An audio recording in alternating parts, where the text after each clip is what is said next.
Hello, my name is Matthew Valio, and today I am going to make a tie-dye t-shirts.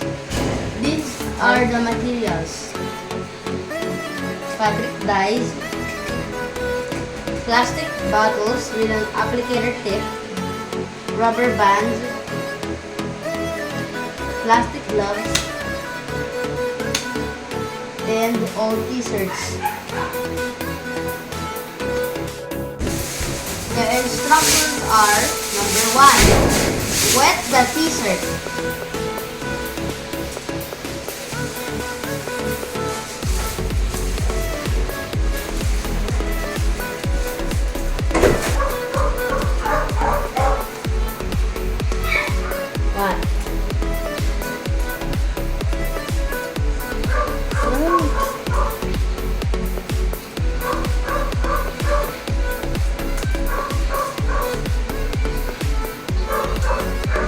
Para mawala yung ibang excess water.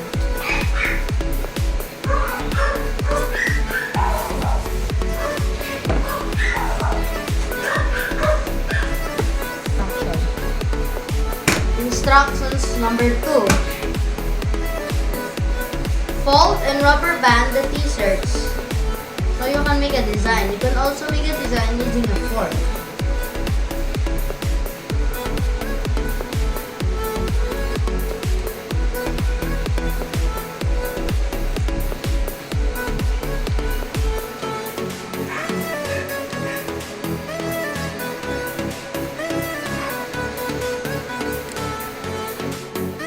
You can also use rubber bands.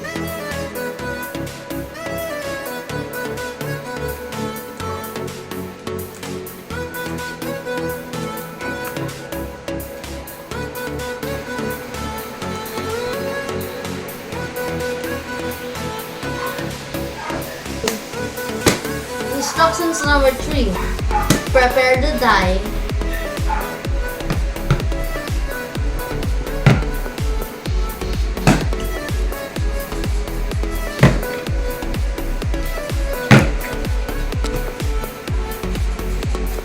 Go.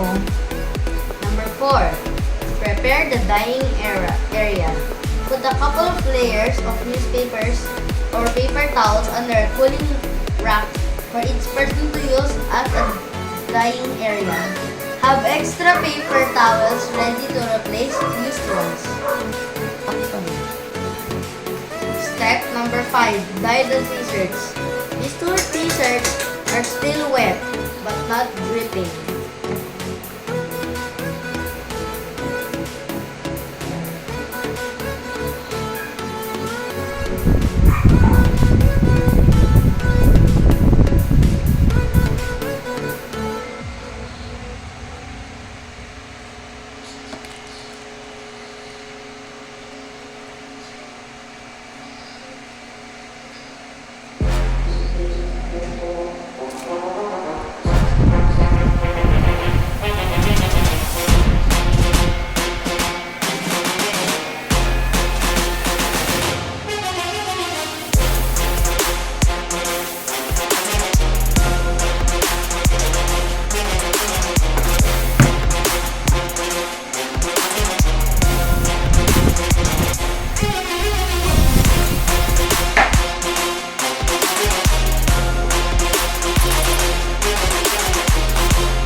Step number 6.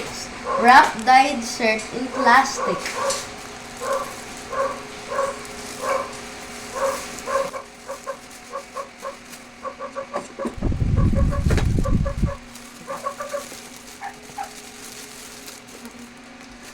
Step number 7.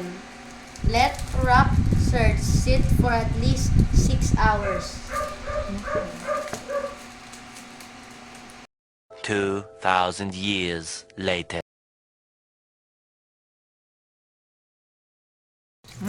Ganda. Ayan. Ganda. Ganda. Wow. Ang ganda ng design dito. Wow. Ang ganda. Ganda mo. Wow. Mo ka nakitingin ba lang kayo? Yung maayos, yung sanik. Ganda. Wow.